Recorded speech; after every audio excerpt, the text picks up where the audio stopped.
But if you are able to, we do invite you to turn on your cameras and just be more present here with us. But yeah, we will get started shortly in like a minute. But in the meantime, I'd love to hear where you are all joining us from. So if you don't mind maybe typing in the chat, we don't want your full address, but we do want maybe your city. I'm currently in Selma. Well, I'm from Selma, but I'm currently in Fresno. So yeah, please feel free to share where you're joining us from.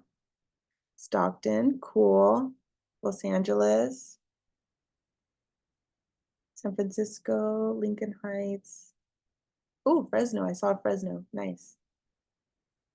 Ooh, Bakersfield. Okay. I love seeing Central Valley folks. So, and also just everybody, right? We're excited that you are all here with us. Um, okay, great. Yeah. Thank you so much for sharing, y'all. So we're at 7:01, and I do want to be mindful of everyone's time, so we'll go ahead and get started. Again, thank you for joining us tonight for the Medical School Readiness Information Session. We're very excited to be here with you all and share a little bit more about our programming. So today, let me briefly touch on the agenda. Today we will be discussing MiMentor's mission and vision, and specifically also the vision and mission of MSR, Medical School Readiness. And then we will also talk about who we are, what we do, when we do it, where we do it, and how we do it. So we will be answering all of your who, what, when, where questions. But if you do have a question that comes up throughout the presentation, please feel free to put it in the chat. And we will be sure to answer them at the end of the session. We will have some time for a Q&A. And yeah, so thank you again for those of you who have your cameras on and are able to connect with us that way. Oh, and I see Steph's message to actually use the Q&A. Thank you for that correction, Stephanie. Okay, we can move on. Okay, great. So I know you guys have heard me talk now for like a minute or two, and haven't even introduced myself, but my name is Yesenia Mendez Buenrostro. I am from the Central Valley region. So again, raised in Selma, now I live in Fresno, and I am one of the fellows. I actually started my journey with MiMentor back in 2019 as an ambassador.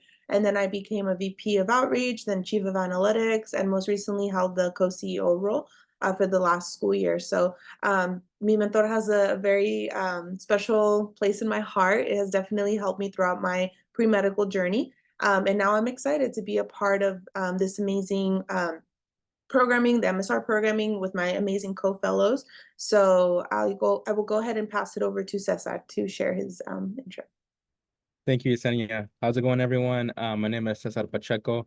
I'm the other MSR fellow. I'm from the Southern California region, specifically San Diego. I'm right by the Tijuana, U.S. border.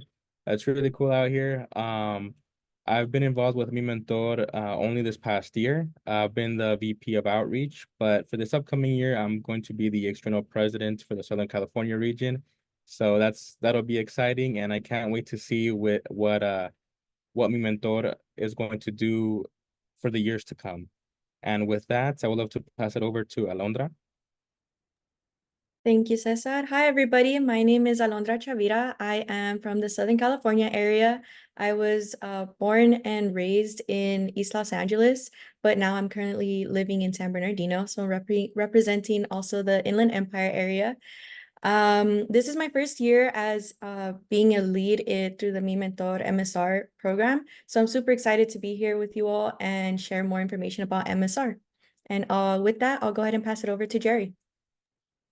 All right, thank you, Alondra. So I am also coming from the Inland Empire, specifically Murrieta, but born in Orange County and work in La Jolla. So my journey with MiMentor started with the MSR cohort of last year. It's been super helpful, and I am very happy to be a fellow and hopefully serve you all in the upcoming cohort.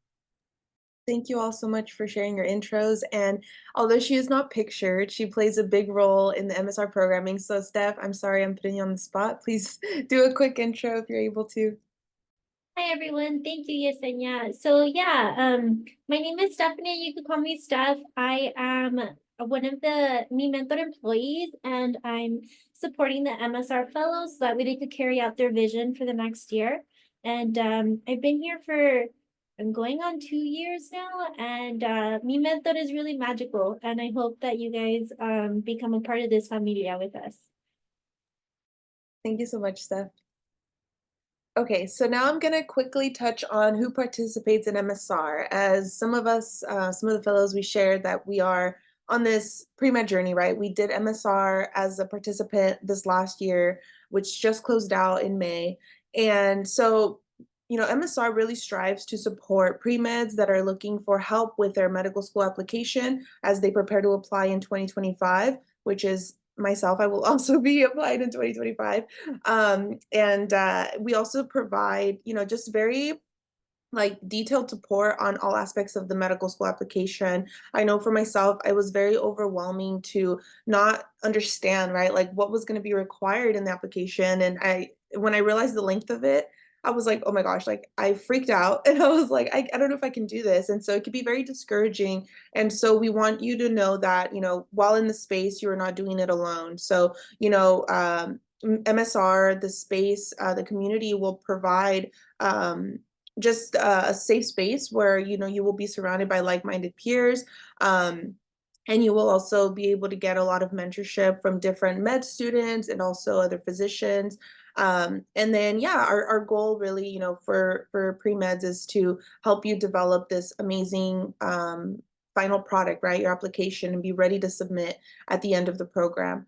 So yeah, that is who participates in MSR, is individuals like myself, my co-fellows, and you know, maybe some of you all will also be a part of this this programming.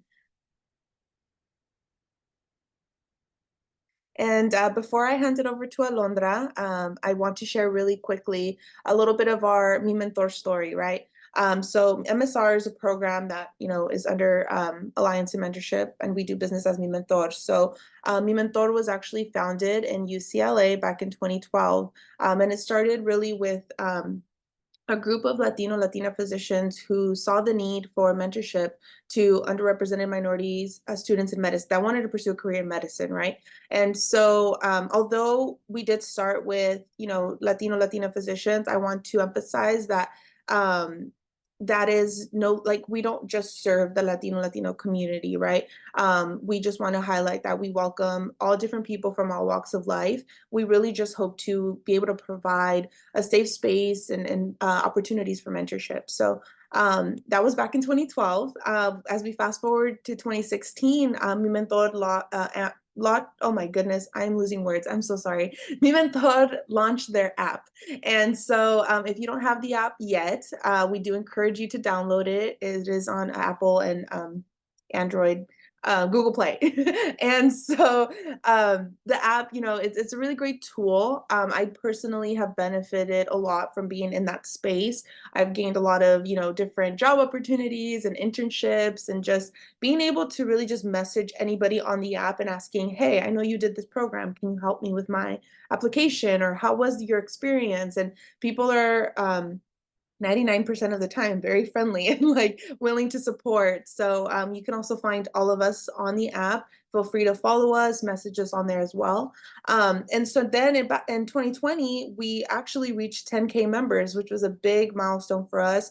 It was great to see the growth of the organization, right? As Stephanie mentions in the chat, it started in a backyard barbecue, you know, small cohort, small group back in SoCal. Then we expanded to Northern California, Central California. So now across, you know, California and even in like other states, we have members from everywhere. So it's really nice to have them centralized in this space. And then 2 years ago, back in 2022, we celebrated our 10-year anniversary.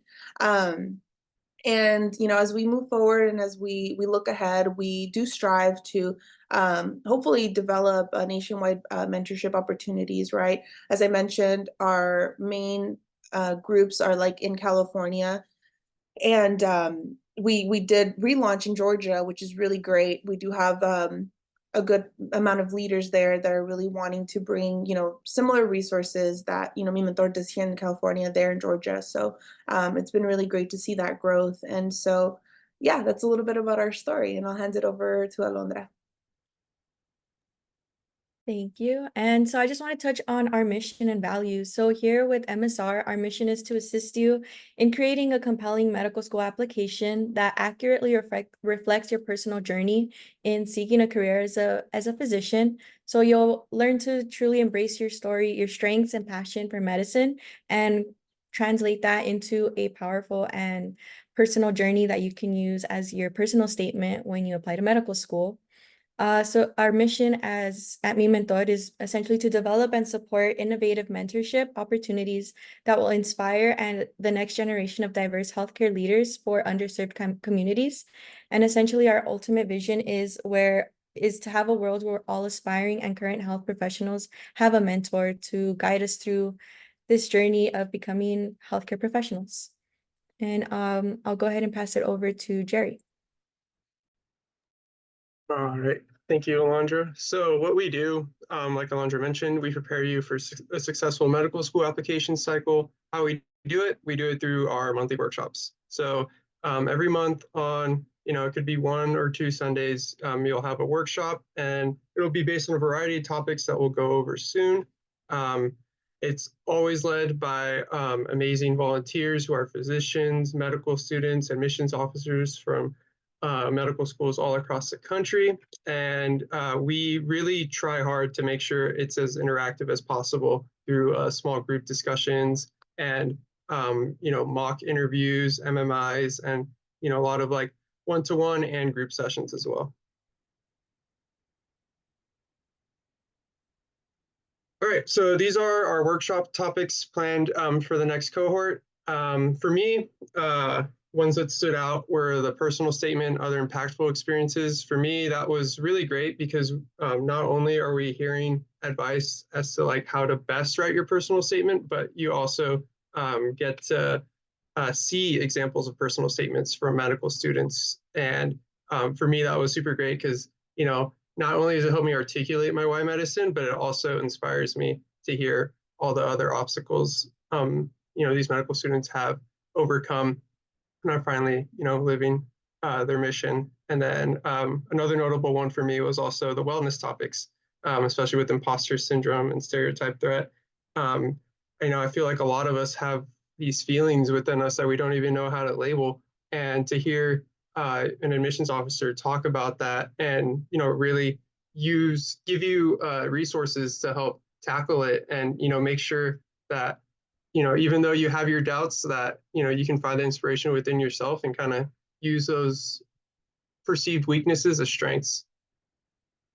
And then, and then there's a lot more topics that we'll obviously go over with each workshop as well.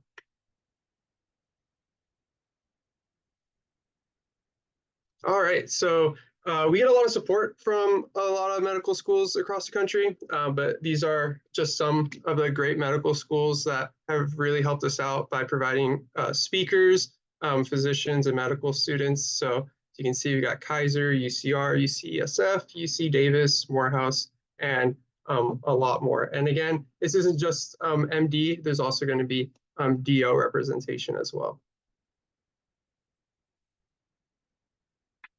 All right, and then, like I said, one of our goals is to build a community. So through these interactive Q&A sessions, not only do you get your answers, not only do you get your questions answered, but you also get to really get to know each other through these questions and through these like small breakout sessions, and you get to see, a lot of people that may be in your area. Yeah, I know for me, being from the Inland Empire, I didn't think there was anyone I can relate to, but yeah, I was able to connect and interact with a lot of other pre-meds in my area, which is super great. And then writing workshops as well. That is another aspect beyond our Sunday workshops that you'll also be able to attend to get feedback on your essays and your personal statements. And then we'll also have virtual self-care activities, and we are also planning to have a good amount of in-person socials. So, so that way, even though we're on Zoom all the time, we'll be able to hopefully meet in one way or another. I'll pass it off to Cesar. Thank you, Jerry. And so where do we do it? Everything is done online through Zoom. So thankfully, we don't have to wake up extremely early and drive to a location, right? We can all save on gas, perhaps even sleep a little bit. So everything's done through Zoom. With that in mind, whenever you're a part of a workshop or some seminar, we highly encourage everyone to turn on their cameras during the entire length of the session. This is done to create some kind of community among all of us, because it's at the end of the day, we're all a part of a larger family trying to help each other out, and we're all going through it together, right? And the best way to do so is to really build a sense of community by simply turning on your camera so we can all see your beautiful smiles.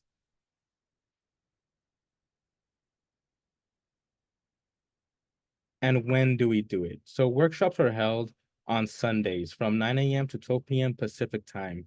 They're not every Sunday, but we try to have them every other Sunday. And at some point towards the end, it'll be one Sunday every month. There's about 12, 13 workshops throughout the year. And the future tentative workshop dates are September 29th, October 13th, and October 27th. With the exception of some workshops being on weekday afternoons, specifically those tend to be the writing workshops. And something to note as well is there's also one, perhaps two events throughout the year where they're in-person regional activities.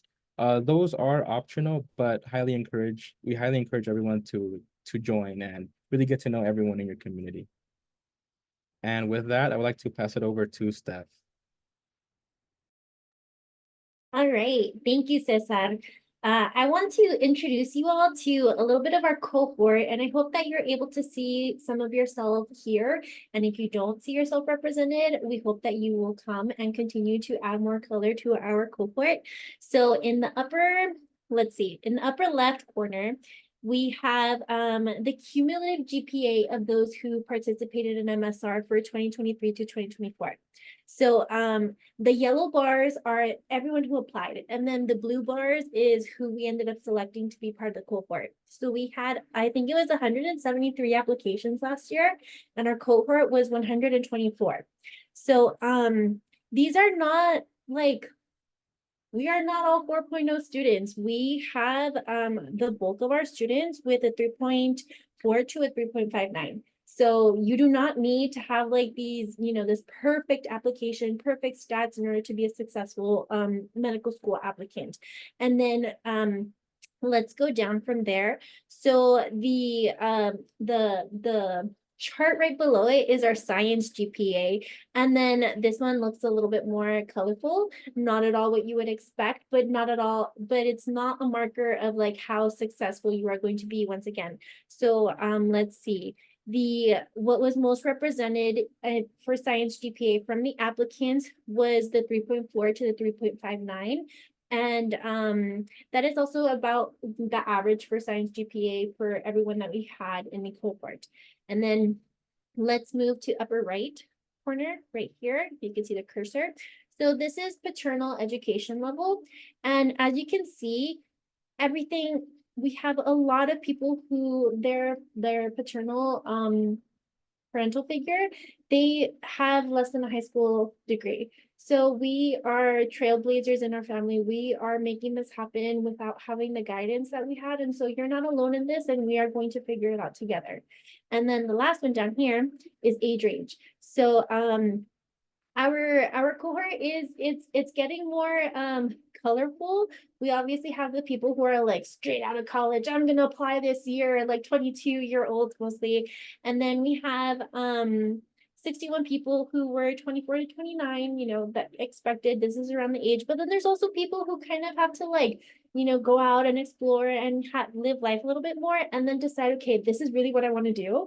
So we ended up having 8 people who were between 30 and 39, and we actually had some people who were 40 and older. So yeah, don't be discouraged. There is no appropriate age. You're not behind. There's nothing like that. These are just societal standards that are put on us, and we get to say, no, this does not apply to me. And then last thing, This is a breakdown of our cohort. So last year we were limited to having people only in California. So Southern California is very not overrepresented, strongly represented here at MSR, but we do have the opportunity to open up some spaces for people who are in other states, but do have possibly some connection to California, whether that be family or wanting to serve communities that we find here in California. And so why, like the ultimate why should you apply? Our stats are remarkable. We have nearly twice the national average of matriculation rates for medical school applicants. And we're still collecting data for this last cohort, but it looks like we had, of the people who applied, we have an 84% acceptance rate. And that is compared to 42% for the 2023 through 2024 cycle. So you're in good hands. And with that, we encourage everyone here to apply. Our priority deadline is August 26th, so it's coming up. You still have plenty of time to work on your application. It is kind of a lengthy application, so we encourage you to apply, to start working on it and try to get it in before the deadline or by August 26th. Admissions decisions should be coming out in September. If you do apply, and then if you don't have access to the application or you can't find it, you can go ahead and scan the QR code on your screen, and that will lead you to the application. Or you can also find it in our Instagram bio. It's in our link tree, and it should be on our MiMentor app as well if you have connections. If you are connected to the MiMentor app as well. And then next slide, Steph. And so, yeah, we'll go ahead and take any questions that you all may have. Go ahead and input them into the Q&A chat, and we'll go ahead and start answering questions. Thank you all so much. We do have 2 questions already, 3 actually. And I actually will just second what Steph said earlier, is to put them in the Q&A, not the chat, just in case we don't want to lose the question. So, but with that said, I'll ask the chat questions first. So one of the questions is it first come first serve basis? And I kind of want to tackle that. No, I think what we mean by priority deadline is like your application will be considered like first, and like, yeah, but no, it's not like, just because you submit first, you're automatically in. We still take the time to thoroughly look through every application. So yeah, I think that that statement might have caused a little confusion, but no, we just we still look through every single application in detail. The next question is, I'm an incoming medical student. How can I get involved? Oh, Steph, can I direct that to you? Hi, Sarah. So we would actually love to have you as a mentor. I am going to send you the link in the chat, and please tell your friends to tell their friends, and then you could join us on Sunday mornings as a mentor and possibly support one of our future MSR participants here. Yes. Thank you so much. We need more mentors. We love our mentors. Okay, great. And then the next question is by Sania. And so she's a pre-med who is an upcoming junior this following year. And she plans to apply to medical school sometime after college. Could she still be a part of this program even though she does not plan to apply to medical school next spring? I can hand that over to Alondra. Yeah, so that's a great question. So we do have a preference for the applicants to have a plan to apply in 2025. However, we understand that along the way plans change, and it might not be so true at the end that you do apply in 2025, and you might have to push back your application to whenever you do feel more prepared to apply. So you're more than welcome to apply, and with the plan of doing that. However, we do have MSR cohorts every year if you feel more comfortable applying at a later time. Yes, thank you. The next question is, what is the selection criteria? Why would someone not get selected? I'll hand that over to Steph. So I think the biggest thing is effort. The application is long. It is not exactly, but it's mirrored like the AMCAS application, which is one of the two systems to apply to allopathic schools. And so where was I going with that? Right, it's really long. And so you just need to like put in the time and put in the effort. Like if you have been out of school for 10 years and you only put 2 things as your activities, that doesn't scream effort. Like you have not only done 2 things in those 10 years. You need to put whatever you have, and do not let perfection be the thing that holds you back. Just put it out there. Like we don't want an offensive amount of like spelling and grammar, but it's okay if you make a few mistakes. Just start getting the juices flowing, start getting the creative juices flowing, and just like start putting, like your ideas to paper. And then as far as like something that would, I can't even think of something that would be like an automatic disqualification, because we just want to support people who demonstrate a need and demonstrate desire and a dedication to like see this through. Because this isn't just like if you are accepted into MSR and then you just show up on a Sunday morning and you're just there, you don't turn on your camera, you don't participate, like, you don't do your homework, you're not making steps towards that application. So if you demonstrate that you're committed to this in whatever that looks like for you, where you're at with your application, we will meet you there, but we will meet you halfway and support you to get you across the finish line. I will say though, one thing that does come to mind is if you are a reapplicant to MSR and you have not demonstrated some type of growth, some type of, if you're submitting the same thing over and over again, we do go back and verify with previous applications to see that you've done something different. But if you're giving us the same thing, hoping for a different result, that is the one thing that I will say will disqualify you from MSR. Thank you, Steph. The next question is, my GPA at my attended college is not the best, but it's something I'm working on. Will my GPA play a factor in being a part of this program? Can I hand that over to you, Jerry? Yeah, definitely. So, when it comes to GPA, as you saw with our infograph, we have a wide range of GPAs. So don't let that hold you back. We do not have a minimum GPA qualification that you have to meet. So, as long as you're working, making progress towards it and showing it in your essays, that's what really matters. So yeah, to basically answer the question, no, there is no minimum GPA. And I know that's like a fear I had too, because I also had a very low GPA and thought that would exclude me from the program.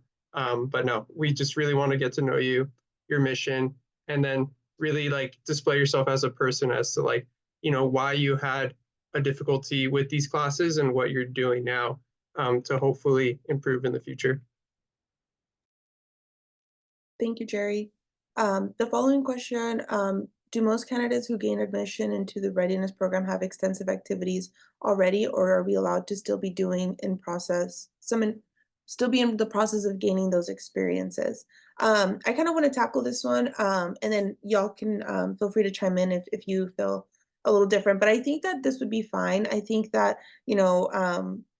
the application does ask about some of your activities, right? Because, you want to have these to include in your actual medical school application. But I will say that through MSR, which we didn't really touch on, but we do also offer different volunteer opportunities you can get involved in. I'm not sure if, I don't know if it was you, Cesar, or one of you in SoCal who participated in one of the eye clinics, right? Or something like that. Maybe you guys can talk about that. But yeah, so we also do offer different like things you can get involved in while you're in MSR. Yeah, so I'll hand it over to Steph. I see your hand. Yeah, you touched on someone that I wanted to share about. There was a participant who came into MSR. He did it twice. He wasn't able to get what he wanted out of it the first time. He came back the second time, but the first time that he came to us, he said, listen, like, this is my situation. I have it. I've struggled to get experience.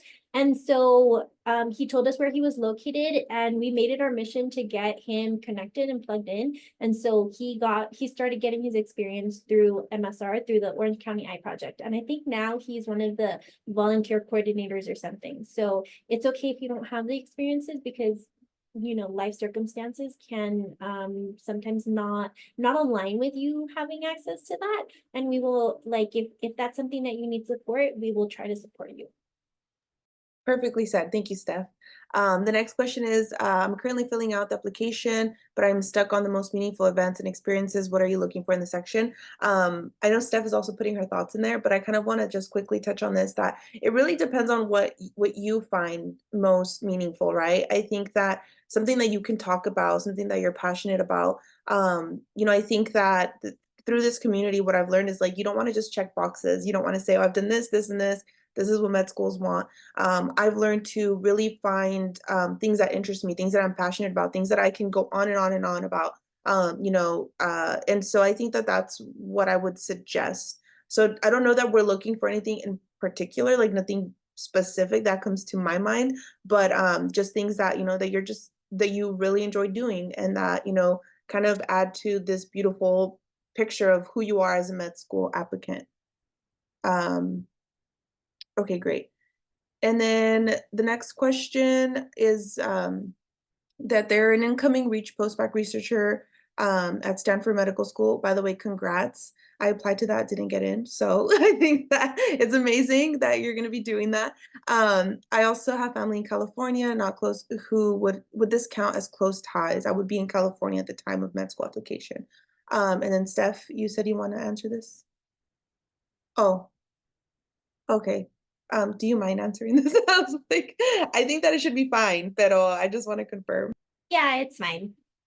That's enough. In short, yeah, it's fine. So yes, it's okay for you to still apply for sure. Next question is, do most candidates who gain admission into the Readiness program have extensive activities? Oh wait, did this one we already answer? Yeah, but I also wanted to add to that. I know when you're filling out the 15 activities, you feel like you have to fill out like all 15, but you don't. That's not like a requirement. It's like, as long as you put in a lot of detail into each activity and what you're doing, and like you said, you're still working on it, let us know that.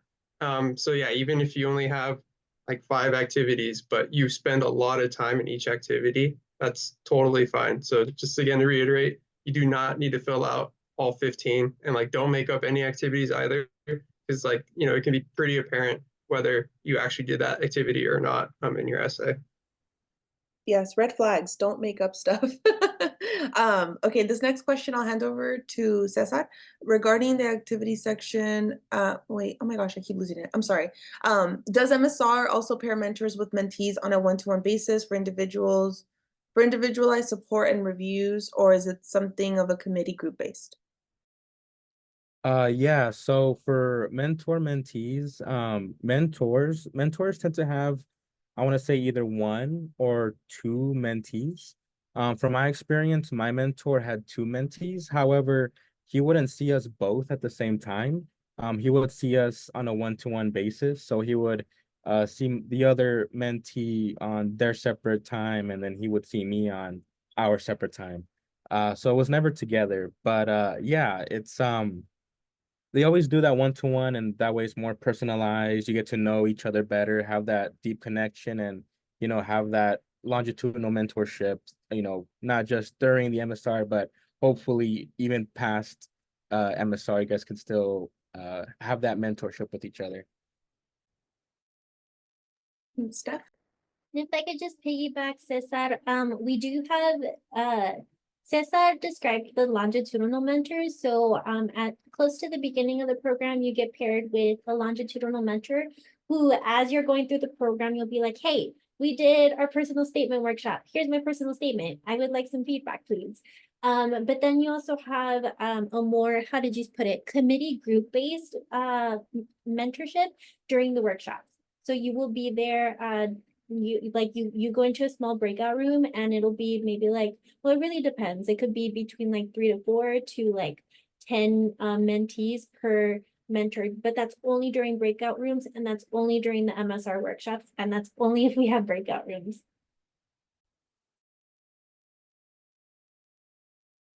Okay, next question. Regarding the activity section, if I don't know a contact name, title, and email of a paid experience because it's only a site phone number and it's been years since I stopped working there, what can I put in place? That's a great question. I'll hand it over to Alondra. That is a great question, and I think it can be tricky. But from what I have been told in the past, is to try to get the contact of the person that is in charge at the time and try to see if you can get their information on there, or maybe a lead as well that was there while you were there. But I'll pass it on to Steph. Maybe you have a better answer. Yeah, so this is a situation that the AAMC knows happens. So if you did your due diligence and you weren't able to find someone, you can list yourself.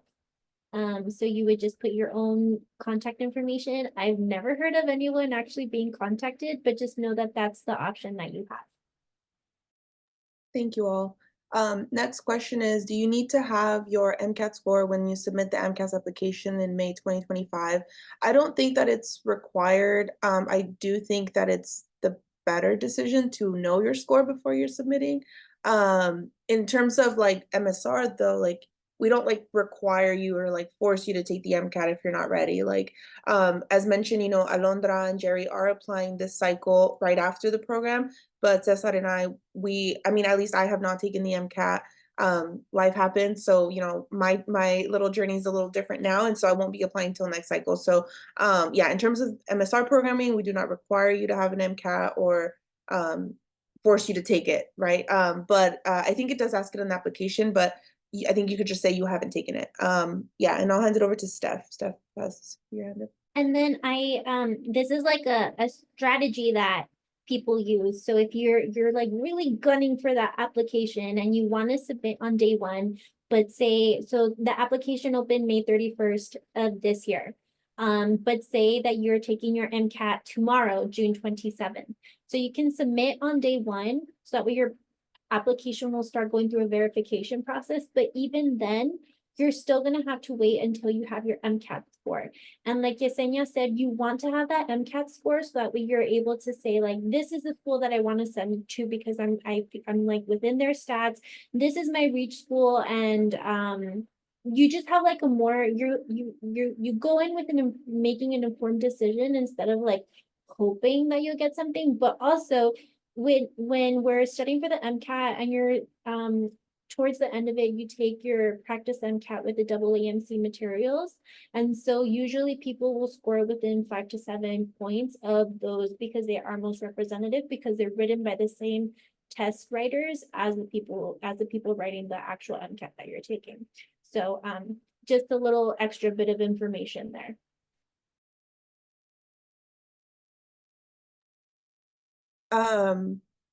Steph, I'm gonna hand you this one. How do you assign mentors to mentees?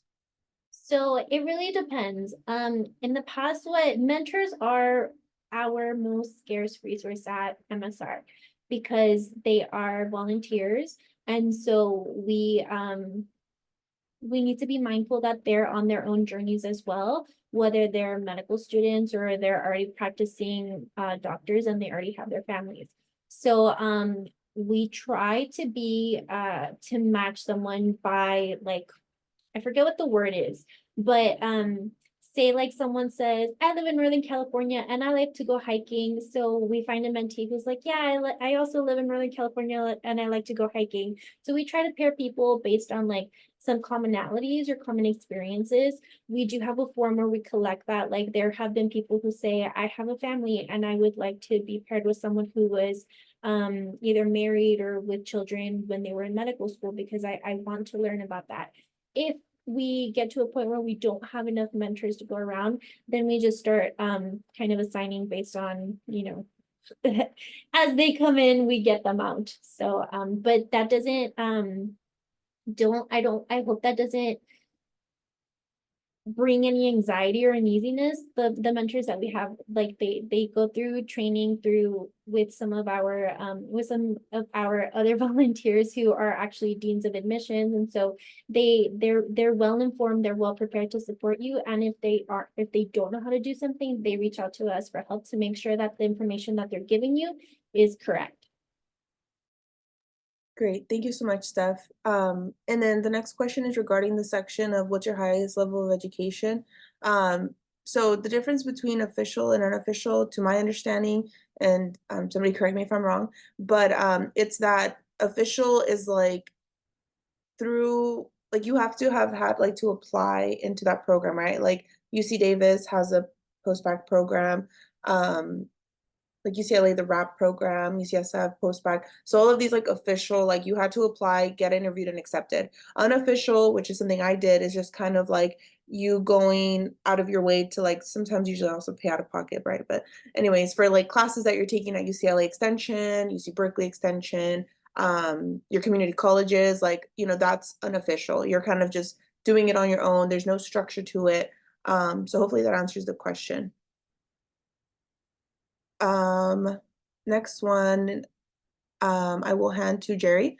I saw that you guys also help with MCAT preparation. Can you go into more detail about the making a study plan, deciding on what's best, date for registering, tutoring, etc.? Yeah, definitely. So that is actually one of the first workshops that we go over. I believe it's either like the first or second, but essentially when we did it last year, we had a medical student, two medical students, I believe, kind of go over their own study plan and what they recommend, and even afterwards, the different resources that they found out and recommended to take as well. So essentially, we're going to dedicate a whole workshop to it. How all our workshops are kind of organized is that we have a speaker or two for the first half, and then the second half, you go into Zoom breakout sessions with a medical student or physician. And basically, during that workshop, like I said, that medical student is going to literally show their calendar of what they did and what modules, what resources they use. Also, resources like, I don't know if you guys have heard of Anki or UWorld. We're also going to be putting more detail into that for this year's workshop. So we will show you and like most likely record presentations of like, this is how you download Anki and this is the best way to use it. You know, this is UWorld. It's a paid service, but here's why it's super useful. So again, we do not require you to make any purchases. That's all on your own behalf, but we do create kind of plan of like a lot of free resources you can use. And then we also have a lot of recommendations of like what other people liked in terms of services, whether it be like Blueprint, Kaplan, or whatnot. So it's very detailed. There's no one right answer to it. But yeah, basically the main gist is yes, medical students will go over their plan. They'll show you a calendar. They'll tell you, you know, tips and tricks of like when's the best month or date to sign up. And like Stephanie was kind of expanding upon, if you do end up taking the MCAT later than expected, there are some other, you know, ways to navigate that as well. Now I'll hand it off to Steph since he has her hand up. I just want to add, thank you, Jerry, that when the MCAT is so personal because you know how you study best, or if you don't know now, you will learn. And so we will give you some tools, but our what we provide is not exhaustive. So I think that this applies to everything in life, but you definitely, if you don't know how to do it, you just have to try. And so I know that, like, I set up Anki with YouTube videos and on Reddit, and I was like, Lord Jesus, please do not give me a virus. Hopefully, like, this pre-made deck is not going to, like, you know, make my computer break down, because this computer isn't even mine. And, you know, por la Virgen del Chorrito, nothing happened, thankfully. But yeah, so there's good people out there who have like who have made really great resources. So if you don't know how to do something, or if you hear about something, just look it up, because there is always someone who had the same question and thought to like put content out there to help you. Yeah, thank you all for sharing. And yeah, it took me 3 tries to figure out how to use Anki. So here we are, we finally did it. And so I think that for that reason, we're like, yeah, if I struggled, maybe others struggled. So let's just, you know, let's help each other out. But anyways, I hope that answered the question. Jonathan, I kind of want to ask you to maybe unmute if you're able to kind of ask this question in more detail, or does anybody understand, like, do y'all provide one-on-one counseling type thing? I think we kind of addressed that. If it's the same question, I think we already answered. But if it's not answering your question, please feel free to raise your hand. Yeah, I mean, I think from what I understand, especially since I mentioned the wellness workshop that we had talking about, you know, like lack of motivation and stuff like that. In terms of like a counselor and like sitting down with like a therapist, not necessarily. But like for me personally, the way I kind of dealt with a lot of that anxiety was just reaching out to my other, cohort mentees, because during the breakout rooms, you'll have opportunities to, connect. And especially if you're in the same region, being able to meet up or during our volunteer opportunities also really relate to each other. So in terms of like sitting down with a therapist, no, we do not provide that service. So they may have some experience in like psychiatry or psychology, but a lot of like I guess, kind of therapy sessions we get is just through relating to one another and getting to meet each other and really go over, all those insecurities we have and realize that, hey, we're in it together. So you don't, even though you feel it, you're not wrong. It's great. You really feel like you're not alone in this program. So I'll hand it to Stephanie. I just want to take what Jerry said and wrap it in a bow. We are each other's peer mentors as well. And we are each other's greatest resource. And even if you think, oh, I don't know what I'm doing, you know something that someone else doesn't know. So if you just like reach out and ask the question, that there will be people who will flood in to help you. And another thing to add to what Jerry said, like, you need, like, please don't take this opportunity and like bring these connections into real life. One of my I was in the role that says that Alondra, Jerry, and Yesenia are last year, and one of my peers lives nearby, and I was like, hey, you're going to be my friend, let's go out for coffee. And so like I keep, kind of like checking in with him, and we still like that relationship has formed into a friendship, but it's also like one of the greatest accountability measures that I have for my application for my MCAT. So I encourage you all to please like take these relationships with strangers and really grow them because it will help you. Yes, thank you all for sharing. Next question is, can I list the date for extracurriculars that was on and off during school break? I can hand that over to Alondra. I think maybe just probably the start date, like when you first initially started, and then making it apparent in your description, writing that it was on and off between breaks, between breaks of school, but you did start during this period of time, and then the end date if there is already an end date. But definitely making sure that you make it apparent that it wasn't a continuous thing in your description, just writing it in there, making sure that you explain that. I don't know if anybody has anything to add to that. And I think like it asks for, or maybe our application doesn't, I can't remember, but number of hours, right? Because I think like for the actual med school app, like I think that you could kind of make, like, it makes sense, right? Because it's like, okay, it just was throughout all of these years, but like only certain parts, like certain months, right? Yeah, because I mean, if it's like over a course of 2-3 years and it's only like, I don't know, 100 hours or something, it's like obviously, that doesn't make sense. But yeah, so I think just making it apparent in in the writing that, it wasn't continuous throughout that time. The next question is, thank you for the info session. You are welcome. We're happy to be here with you all. I recently learned about MSR. I love the work MSR does. I would love the opportunity to connect with a mentor and be a part of MSR. I do not have a pre-health advisor, and I have had a few gap years. I am a reapplicant to medical school, and I plan to apply to medical school. Is there a way I can connect 100% mentor? Oh, so you're applying this cycle? Like you're gonna submit now? Can you all see that question? Does that make sense? Yeah, that's what I interpreted as well. I can hop in if someone else doesn't want to take it. Yeah, feel free, Steph. Thanks. So it's not okay, perfect. She just confirmed in the chat that she's applying the cycle. So MSR probably wouldn't be the right fit. However, that doesn't mean that you're like alone in the dark. Join the MiMentor programming. So our student leaders, so hang on. MiMentor is the umbrella. MSR is like one little person standing under the umbrella. And the larger MiMentor community is like a group of friends standing under the umbrella. So you can join the programming through there.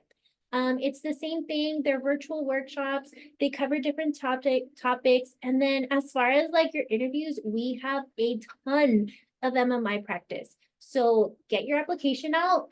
because we do give priority to people who are applying this cycle for the MMIs. And so one way that we verify that is by submitting a PDF of your AMCAS application. That way we know you're actually in the cycle. And, just either stay in touch with us on Instagram, or please join MiMentor.org, and all of these opportunities will be posted there.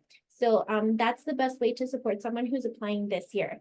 But MSR is a little bit more like in preparation of like the year prior, so that you get your entire application together, and then come, day one that you can start inputting everything and submitting, you're ready to go.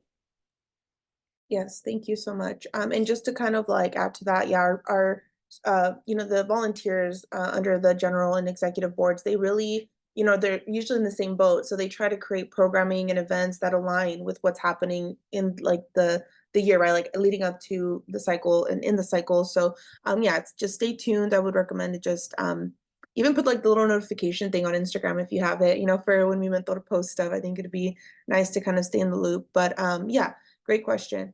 The next question is, do you all help filling out FAP and similar resources? So that I remember, we did have a presentation speaker that kind of touched base on this.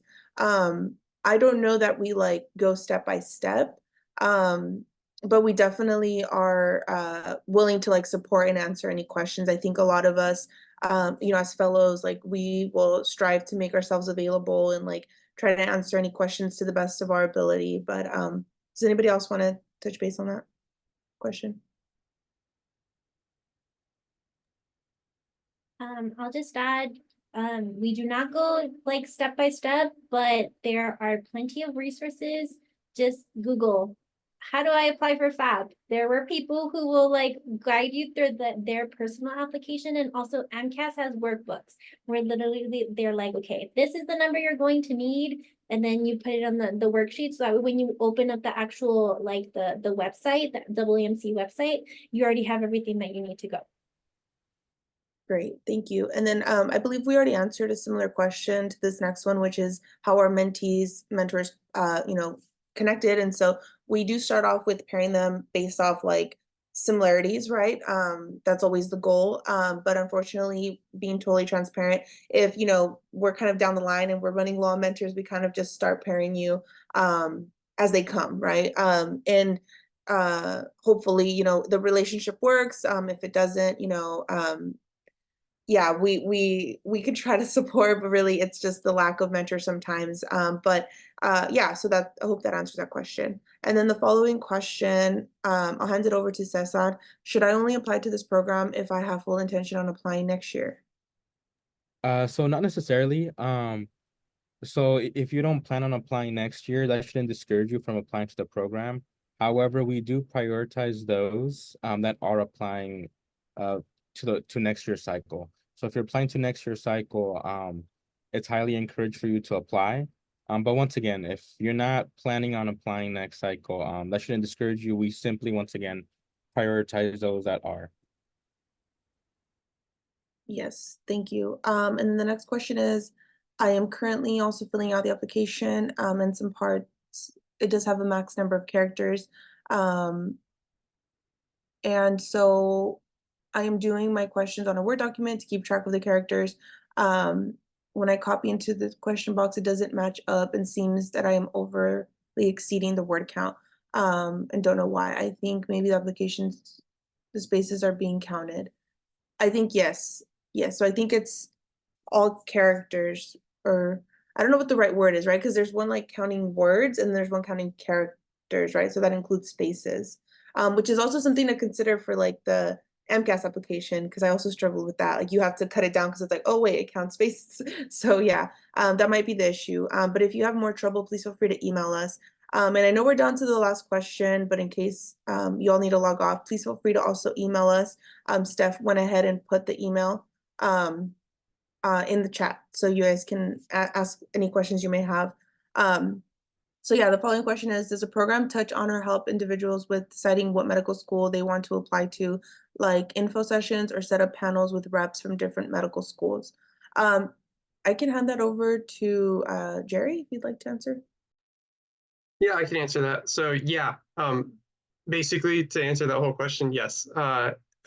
pretty much every workshop is geared to help kind of like tackle a section of each of the MCAS application. So like I said, every workshop is going to have either an admissions officer or a medical student speak about that topic, and they will give you insights of like, you know, I clearly remember like one was from like the UCLA Prime program, and she was like, all right, you know, we see a lot of applications and a lot of them say they love to help people and love science. And they're like, that's great if that's you and all, but you know, especially for like the Prime program where they're built to serve underserved communities, they really want to hear your personal story, either coming from an underserved community or wanting to serve an underserved community.